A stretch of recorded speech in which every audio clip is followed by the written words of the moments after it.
I'm going to hop into the mailbag and start asking some of those questions. Okay. Just because we should probably tackle a couple of them, because I don't want to keep you for too long, right? Like, we started about 12:30, so I'll keep you for like an hour. I think my plans were to start Super Mario Galaxy around 2, so if we end up going a little over 1:30, I have no qualms about that. Yeah, okay, perfect. So let's start probably with the top of. I'm gonna skip that one. We're gonna start. So, DJ the Spoopy fanboy warrior asks, which was your favorite role in Breath of the Wild, and are you doing? You don't have to answer that last part if you're doing any of those characters in the sequel, because we don't know that, and I don't think. Yeah, you don't have to answer that. One of the things people need to understand regarding, and I'm being honest when I say I have no idea if Revali comes back in Breath of the Wild 2. I personally do not think there is a reasonable opportunity for Revali or Teba to come back in Breath of the Wild. I mean, Revali's dead, so... I agree with you. Well, I mean, okay, people have been saying, trust me, I could burn a whole 20 minutes on my headcanon theory regarding how this game goes. The long and short of it is, I'm hoping that Breath of the Wild 2 is a sharp contrast to Breath of the Wild 1, which is, if Breath of the Wild 1 was, it's a wide open world and you're able to interact with all of these different people and work with them and connect with them. I hope Breath of the Wild 2 is the exact opposite. It's cramped, it's dark, and you aren't able to keep in contact with the people that you know and love and want to protect because you're so far underground that the signal gets blocked and they can't reach you.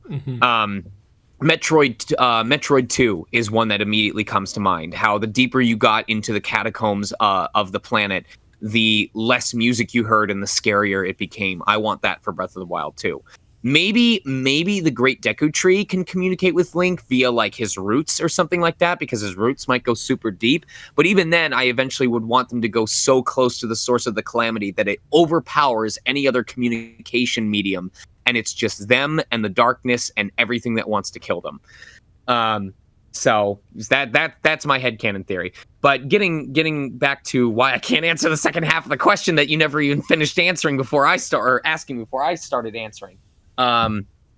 Even if we record for a project, things change. There was a case of a female client of mine who almost announced their involvement in a project as a certain character, but had the forethought to check out a gameplay sample of their character speaking, and that's how she found out that between when she had recorded and when the game came out, they had decided to go a different direction and recast and re-recorded the character. Oh. So even if I said, oh yeah, I totally have recorded for Breath of the Wild 2, just saying that first of all, I'd probably be in court right now for breaking NDA. But just because I have recorded for something does not mean it's guaranteed that I'm going to be in the end product. And often, I don't even trust that it's me until I'm playing the game and I hear the character and I go, yep, that's how I would have delivered it. That has to be me. I'm super confident about this.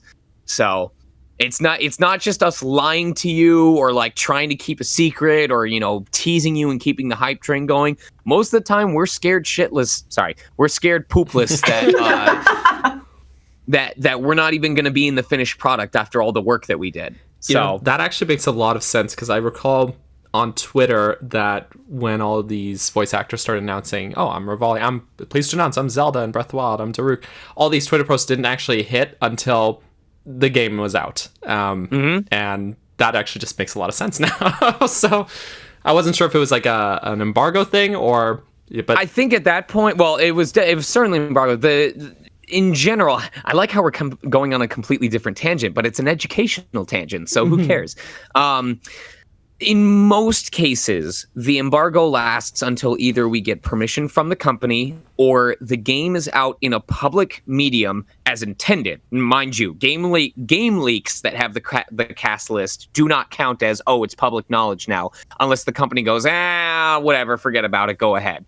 If the game is publicly out officially and has a cast list where people can see our names, then it's kind of a given that, you can't play dumb and pretend, oh, I don't know who this Sean Chiplock person is. Wow, there must be someone else named Sean Chiplock who happens to voice this character. But until then, if it's not public news and and we haven't gotten the okay from the company, it's a no-go in any sense of the word.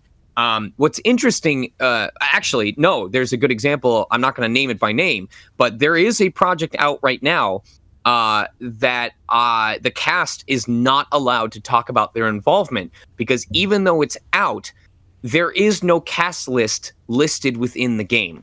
It doesn't have specific names. And so now it's at this weird middle grounds where even though the game is out, people are playing it, unless either that changes to where the cast list is in the game or the company says it's okay, none of the cast members are allowed to say anything. Even though people are going, I imagine people are going, hey, are you so-and-so in this? Do you voice this character? If there's no public way of knowing that, then they have no right to say it. So. Good to know. Fascinating. Anyway, what was the first half of that question I was supposed to answer 5 minutes ago? Favorite role that I played in Breath of the Wild? Role out of the 3, yeah. Yeah, so the fun thing about the video game industry, no, I'm just kidding. Man, they were all special to me for some reason. The one that I've been telling people is, I know Revali is a lot of people's favorite character, but 𝐓𝐰 is the one that's the most special to me, because 𝐓𝐰 was the first time that they showed me the sample of the character, and in my head I went, I know exactly what I want to do for this character. I know exactly what I want him to sound like, or what he sounds like to me. I'm going to present this, and I did. And they said, yep, that works for us. And so I did that voice for the final recording of the character, and I don't believe they changed a single thing about how I delivered that voice. There were no tweaks. There were no make it a little higher pitch, a little lower pitch, make it a little less gravelly. So that was a case where, as a performer, as an actor, my choice regarding a character's voice was exactly what the finished product ended up sounding like. And when you apply that to the fact that this was a first-party console launch day AAA game that was the first official English voice dub of the franchise, that's a huge deal to have your choice for a character's voice be the one that they go with.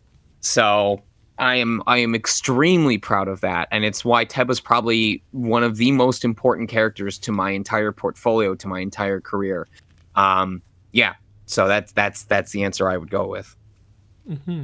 And actually knowing a bit about like how these recording processes go, and how oftentimes actors talk about, the directors like pulling performances out of them and stuff, and it's like that is something to be proud of. That you just gave it a go. Yeah. And they're like, they definitely had to pull one out of me for Revali. Revali was straight up going in with a choice regarding the character's personality, having to scrap every ounce of it and start over from square one and rediscover who Revali was in a way that aligned with what Nintendo was aiming for with the English dub. So I've had that experience. How much of the story were you given when you went to record? All I will say is I wish I had known about what happened or what we learned in the DLC back when I was recording for the main game. Gotcha. It would have helped so much with understanding why Revali acted the way he did. And probably would have made it easier for me to embody the character traits that they were asking me to shoot for. In most cases, I will only get to see the cutscenes where my character appears. So they'll often show that entire cutscene, so I get the gist of what I'm recording and why he's saying what he's saying. But like, if there's a cutscene immediately beforehand where, like, let's say Zelda meets up with one of the different champions and says, I should go talk to Revali with this information that I now have. And then there's the cutscene where she goes to Revali and talks to him about it and says what she knows. I will only see that second cutscene. I won't know about any of the prior information reveals or any of the other interactions that happen. So I have to work with what I've got based on the limited information that I'm given. So it can be difficult at times if understanding the current events of a given scene relies on having prior knowledge from a previous scene. Mm-hmm. Yeah, no, that makes sense. Almost seems like a handicap, as it were. But yeah, quick question as well. In previous podcasts, we've had guests like Patricia and Joe on, and something they've talked about extensively is having to match the lip flaps of their characters, and how that can sometimes be a challenge when recording the English dub for it. Now, Revali and 𝐓𝐰 in particular, their mouth movements would be a little different with the whole beak situation. I feel like I lucked out because you're totally right. And where if Urbosa and Daruk and Yunobo and Sidon, these characters all have mouths that can do O shapes and E shapes and Ah shapes. And so the writers have to match exactly the lips shapes that they're moving, and the actors have to perfectly time which word they're saying to where the lip flaps are. Mhm. Me, it's just, I am bird, beak go ah, beak go So either the mouth was open and I was talking, or the mouth was closed and I was shutting the hell up, and that made lip syncing so much easier. Even the Great Deku Tree, there were a couple lines where we had to elongate a word because his mouth hung open longer than expected, but otherwise it was it was just wide open or wide closed. So This is not at all what I expected. Nice. Definitely lucked out. Absolutely. All right. I think Amanda, if you have another question here. All right. Yeah, I'll go into the mailbag. Let's see. I'm going to go with one that several people are asking about when it comes to a demo reel. What is the best method for coming up with a demo reel? I mean, I imagine most people do it within a studio or they have somebody working with them. I'm probably one of the worst people to ask about that because I probably should have updated my demo like 3 years ago, and I've been using the excuse of 1, I'm still working, and 2, I'm too busy working to do an update to it. But I can give some foundational stuff based on what I've learned in workshops. First is the first 3 voices on your demo should not only be contrasts, but they should be the 3 voices you expect to book the most work off of. Mostly because the average demo will be listened to for 10 seconds before they move on. It's just the facts. Like, directors and clients listen to so many samples and auditions and demos every single day. They just do not have the time to spend a full 60 to 90 seconds on every single demo that they receive. So make sure that the first voices that the client is hearing are the voices that you are the most natural at, that you would book the most work off of, that you don't even have to try to pull off successfully.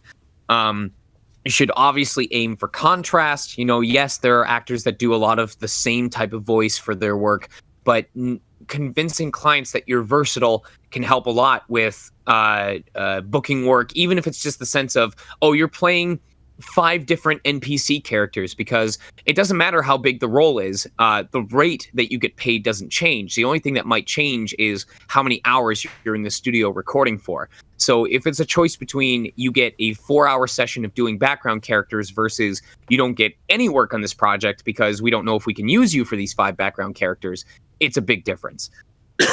Excuse me. Third, you want to keep it concise. You don't want to go above 60 seconds. Like I said, same reason. You're lucky if most clients will listen to more than 10. If you're spending 15 seconds on a single voice, you should aim to have already proven your point within 5 to 6 tops. And the big one that a lot of amateurs fall prey to is do not rely on stereotypical tropes and lines for your demo. I'm talking the "I'll never let you do this," the "she meant so much to me, I can't believe she's gone now." When you think of a generic line to help sell an emotion, whatever first comes to mind, I guarantee you at least 200 to 500 people have put that on their demo reel. Your goal should be to tell a story through the eyes of your character in the 5 seconds that you have. And your goal is to leave whoever is listening wanting to know more about this character and wanting to know more about the world that they're a part of or the situation that they're in. If the person is just sitting there going, "Yep, that person's sad. Yep, that person's angry. Yep, that person wants revenge," then you haven't done a very good job. Versus if they go, they want revenge. They're going to take revenge because of what happened to their hometown. Or, he sounds so menacing. What does he plan on doing to this protagonist? If they want to keep listening and hear more of that character, that's the feeling you want to instill in a client, because that's what leads to them saying, we think audiences will want to hear this voice for 4, 8, 20 hours over the course of this project. Cool. That was some really good information. Thank you. Very different from what we've had as well. I don't think we've ever actually really asked anything about demo reels. I don't think so. It's a whole new world out there because a lot of the voiceover industry is about networking versus just demos. Like obviously you want to have a demo ready for when the networking brings you to someone who says, "Hey, send me your demos and send me your samples." But there is a very heavy social element to this industry, and a lot of you can look on Twitch just to see a perfect example. You know, once the pandemic started and more people started going into streaming, there's already voice actor communities on Twitch. You can look up Team Mouth Noise, and I have probably been in a project with every single one of the voice actors that is on that Twitch team. We are colleagues in some way, shape, or form.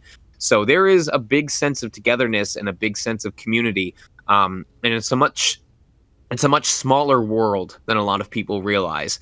So being able to have people who will look out for you and refer you to people and help each other, lift each other up is as big a part of the industry as having the skills to back up those networking opportunities is.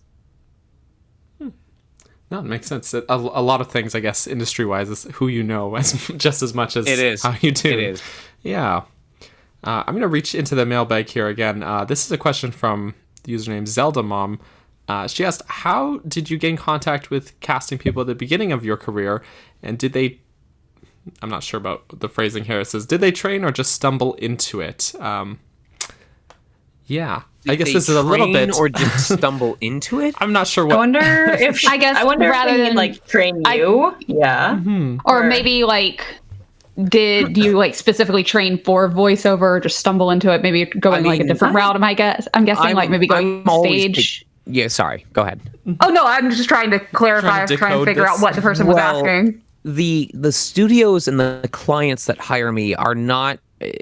There is some overlap where there's some clients or directors who happen to also do workshops that I will take and will learn from. But it's not a case where when I get hired for the gig that they will teach me what I need to be doing. The general understanding is when you're in the booth to record for this project, you should already know what you're doing and what you need to be doing because we're taking what you're recording and putting it in the final product. So we don't really have time for a crash course right now. But when I first started out, a lot of it was freelance, which basically meant, you know, I would go online and I would look for these casting calls for gigs, whether paid or volunteer. And I would send in auditions if they wanted a sample, or I would contact them. I want to say that even when I first started out, you know, there was always if you think you are the right fit for this job, you know, please record a couple lines as a sample and send it off to us.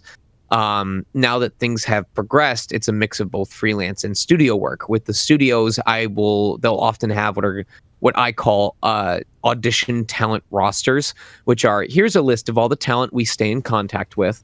And when we get a new project, if there's a character that we think they might be a good fit for, we'll send them the audition sides for that character. So, for example, when I auditioned for Sword Art Online way back when, I got audition sides for Diabell, who I booked, and Kirito, who obviously I didn't. When ReZero was coming along, I got audition sides for Subaru Natsuki and Reinhardt. Obviously, we know how that turned out. So that's how that will go, where as a project comes out, you know, if they think I could be a good fit for a character, they'll send me the audition sides, usually anywhere between, 20 to 30 of my colleagues will also get those same audition sides. And then they go through and either they or the client make their recommendations on who they'd like to hire for each voice. Freelance otherwise stays pretty much the same. When I audition on Voice 123, what I will typically do is take the sample script that they've uploaded, read like the first third of it or the first half of it, and split it across 3 different voice types so they have options, send it off, and hope I hear back from them. So the amount of unpaid hours that I have spent auditioning in the hopes of getting a gig far outpaces the amount of time I've spent actually recording for paid work. Yeah, makes sense. Did I lose you guys? Nope, Oh, okay. still, There you are. Oh, yeah, no, we're all... I think all of us were like waiting for the other person to speak so that we didn't interrupt anybody. Shut the hell up. Just absorbing your information. It's totally cool. Mm-hmm. Okay. I was going to say, actually, the nice thing about asking you questions is that looking at the Zelda mailbag, the way that you answer questions is that you actually answer several questions by just answering because you go in depth with them. So it makes it a little bit easier, and it's nice to condense it as well that way. You can blame both a professional and a personal aspect of that. Here I go with another 5-minute answer to explain that. The professional aspect is I remember being taught in college that it was always easier to write too much on your college essay and then find out what chunks to remove versus writing too little and having to find stuff to pad it out that would probably just hurt your score because it was unrelated. So, that I was that person who, if it was a 2-page project and we were hard limited to 2 pages, I would write out 3 pages, or I'd write until I felt like I got out everything I needed to say, and then figure out how to condense or omit in order to get across what was required without going over that page limit.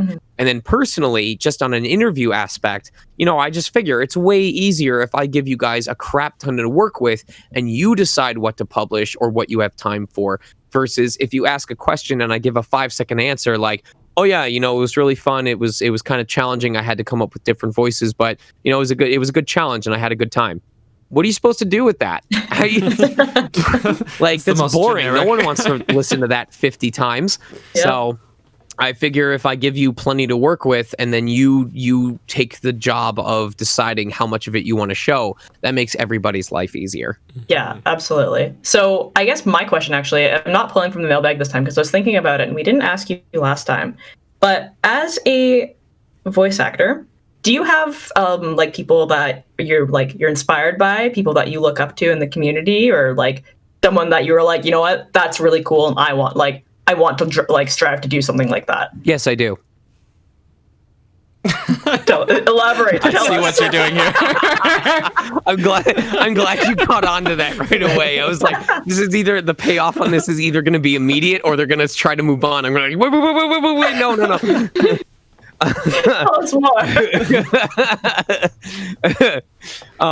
So when I first started out in my career, stop laughing. I love you, hon, but it's hard to pay attention when you're smiling like that. You're so beautiful.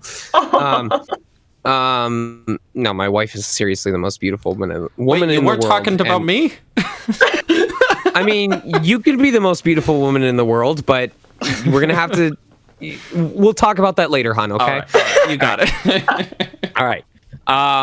Anyway, so when I first got into the career, I had the big 3 that I told people about, and it was if I had the vocal range of Kari Walgren, the vocal intensity of Liam O'Brien, and style of Liam O'Brien, and the humility and fan supportiveness of Steve Bloom, that there wouldn't be a day in my life when I didn't work, because I considered that the holy trinity of being a non-problematic professional. And, those continue to be big inspirations. But as I've grown further in my career, obviously, as, new talent have cropped up, I do terribly if you asked me to identify specific performances, but I can tell you that there are attributes of different colleagues of mine that I admire and try to embody. Austin Lee Matthews is incredibly good at playing subdued, down-to-earth, realistic people, and I really want to learn more or get better at portraying the calm realism that he is so good at. Kellen Goff is incredible at creature voices and especially baritone roles. Just listen to his voice as I think Fafnir in League of Legends, or I think Smiter Paladins, one of those two. His recent performance in, Five Nights at Freddy's, his performance as Diavolo in JoJo's Bizarre Adventure. The man is a god when it comes to being low-voiced and intimidating, and I wish I could steal some of that from him, borrow some of that from him as well. I have learned a lot from my mentor when it comes to making small changes to your voice to portray different characters. I'm always learning, and I feel like it's important for me to always be learning, because that means there's always new stuff that I can absorb into my own repertoire and adapt and make my own. And I feel like if you rely on yourself too much in this industry, you are hindering yourself, because we joke about it. It's like, if you only focus on yourself, you're robbing yourself of the opportunity to rob from everybody else. The quote is, good voice actors borrow, great voice actors steal. And there are plenty of occasions where I've heard something that someone else did. I'm like, this is hilarious. I want to do that for myself. A good example being, there's someone who on Twitter, they were like, Hajime Mashite, gunslinger. They did like a Southern accent for a Japanese speaking person. And, Oh no, Brandon McGinnis. That's such an unexpected combination. And I guarantee you that there were at least a dozen people who listened to that video and went, I want to do that. I want to do that in something. And they probably started incorporating it into their auditions. So it's a wild world out there, no pun intended. You got to be willing to look out for inspiration and opportunity and use it to expand your skill set. Well worded. I really appreciate that. Thank you. Yep. All right, so we probably have time for maybe like one more question, so that way you can have time to prep before your stream here. Yeah. Amanda, do you want to take it away for the next question? Okay, sure. I'm going to pull in through the... Doesn't necessarily have to be the mailbag. I think we've covered pretty much everything. Okay, have we? Okay, good. Trying to think of this. I found out I was doing this for certain today. So... Question. Actually, I do have a question. Roughly how many auditions do you typically send out? A day, a week, a day, really, or a week? I guess a week. We're gonna look at about a week. It varies wildly. For example, this week I think I did a grand total of maybe 3 auditions, and that's between my agency and what other studios sent me. There are other weeks where I will do 23 different characters. I mean, when I say auditions, I know sometimes I separate them by characters, sometimes I separate them by project, because if I audition for multiple characters on the same project, I'm not making all of those characters sound the same. I'm trying to do something distinctly different for each of them. So there have been days where I did 23 different character auditions before I was done for the day. So it's all over the place. I'm grateful it was later this week, but to say that there is an average would be generalizing it way too much. Gotcha. I could have had it easy this week, and then next week my agency could send me something for a mobile game that has a cast of over 100 characters, and they sent me sides for 15 of them. And knowing me, I'll probably send for everything that I get an opportunity for. So I basically wake up every day and I check my phone emails and I go, all right, what have I gotta get through today? And I just focus on that 24-hour period. Actually, since you did mention your agency, when in somebody's like voice acting career, pursuance of a career, would you recommend they go into getting an agent? This will seem really dumb, and you're just gonna have to bear with me. But if you have to question whether you're ready, you're probably not ready. Okay. The whole idea of being with an agency is that you know what your strengths are and what you're good at. And now you want to go out and convince other people that they need you on their roster because you will bring work to them and you will book work and get them money. And so that's basically when I started understanding what my strengths are.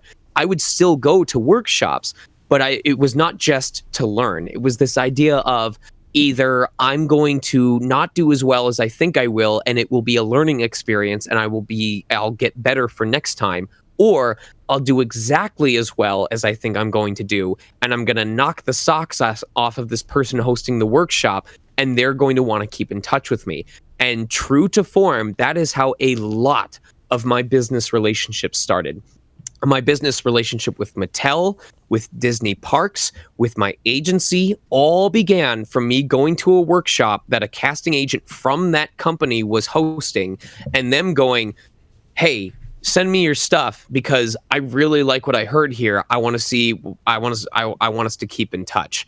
In fact, with my agency specifically, it was the workshop said you will pick 2 copies to read for, and I did my 2 copies, and the agency director went, I don't really have anything to say about it. You did exactly what I would have wanted from you. Did you bring anything else? And me, being the smartass that I am, had in fact planned for a third and fourth copy, quote unquote, just in case. So I did, when that opportunity struck, I went, why, yes, I do have a third copy. I figured I could provide some contrast by doing this. And we did it. And they said, what else have you got? I said, oh, well, here's a fourth piece of copy. And by the end of the fourth, they said, we'd like to schedule an in-house audition for you because I want to show you off to everyone else in the studio. I think we could have, I think there's a connection that we can make with you. And that's how I ended up getting signed by SBV Talent. Wow, amazing. And the fact that you were prepared to do 3 and 4? I always, if a workshop says, bring 2 pieces of copy, I will always bring 3. I won't plan to do 3. I won't force the third one, but I will always bring at least one more so that if they go, do you have anything else? I can immediately go, yes, I do, instead of saying, scrambling through papers, hoping I can pick something on a whim. That is my version of being prepared for when opportunity strikes. Oh, makes sense. Better to have it and not need it than not have it. Yep. Frickin' Absolutely. So that is basically the lesson of you get out of it a portion of what you put into it. And if you want to take voiceover seriously, you need to take it more seriously than anyone else in the room. And it will show when those opportunities come up. Mm-hmm. Absolutely. Okay, well, do you, Daniel, Amanda, do you guys have any really burning questions that if you don't ask them now, then you're going to regret it later? I will say do it, because if you give me permission to go on vocal rest, I'm going to take it immediately and excuse myself because my throat is shot. Okay. Yeah, I guess just before we wrap it up, if there's any projects that you're working on or anything that you're allowed to talk about that you want people who maybe are coming into listening to this because they only know you from Zelda, that you'd like them to check out, like any shows you're involved in. I will go ahead. Sorry. Yeah, no, that's you get the gist of what I'm asking. Right. I just feel bad because I always tend to get excited to answer and I end up cutting people off before they finish asking the question. That's okay. I tend to ramble too much and not finish my sentence anyway, so please do cut me off. The big one is definitely Trails of Cold Steel 1 through 3, just because that's what I've been playing through on my stream, and I'm very proud of the work that I've done over a consistent series as the main character. That so much of the story revolves around. ReZero is a huge one.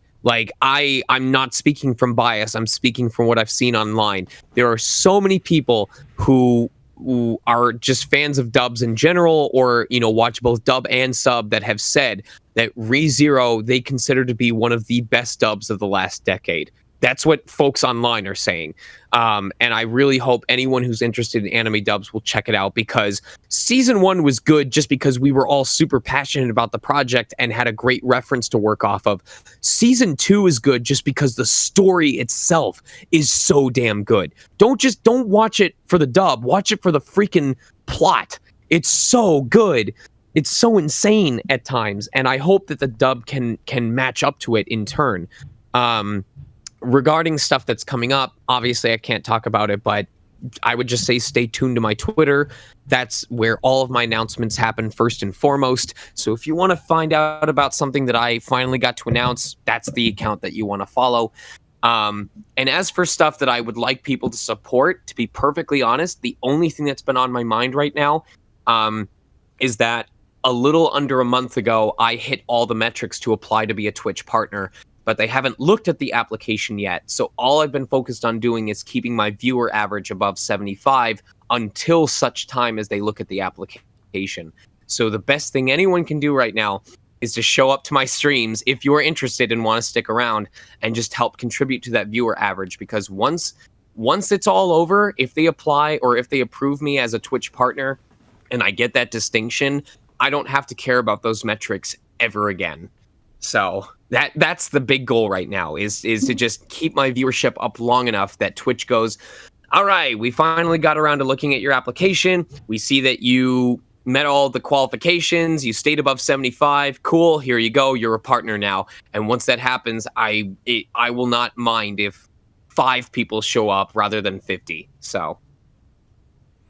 All right. So that being said, if someone wants to find your Twitch or your Twitter, what is your @ They're the same thing. SonicMega. Twitch.tv/SonicMega. Twitter.com/SonicMega. So. Perfect. And we'll wrap up. Amanda, where can we find you if we want to find you?